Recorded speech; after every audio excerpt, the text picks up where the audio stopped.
નદીમાં પડી ગયું છે અને હરણી બહાર કિનારે જઈને મરી ગઈ છે. હવે મા વગરનું જે બાળક છે એને જોઈને ભરત રાજાને ઘણું જ દુઃખ થયું છે ને એમણે એ બાળક નાનું હરણ હતું એને ઉપાડી લીધું છે. હવે એમણે લઈને આ પુલહ મુનિના આશ્રમમાં સાથે રાખ્યું છે પોતાની કુટિયામાં. અને ધીરે ધીરે કહેવાય ને કે માણસને માણસ મળે તો થોડુંક મન મળે.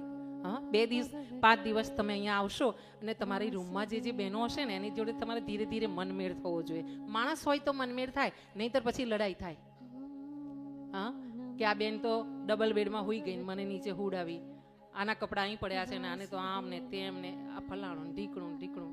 હે, માણસ હોય તો પ્રેમ થાય. બાકી આપણે શું છીએ તો આપણે સમજવાનું. બાકી જાનવરો નહીં પ્રેમ થાય છે. એટલે આપણે એ કેટેગરીમાં નથી આવતા, એ સમજી લેવાનું. જો પ્રેમ ન થતો હોય તો ક્યાંક ડિફેક્ટિવ છે. હા, આપણે મેન્યુફેક્ચરિંગમાં ડિફેક્ટિવ રહી ગયા છે એવું રાખવાનું મગજમાં.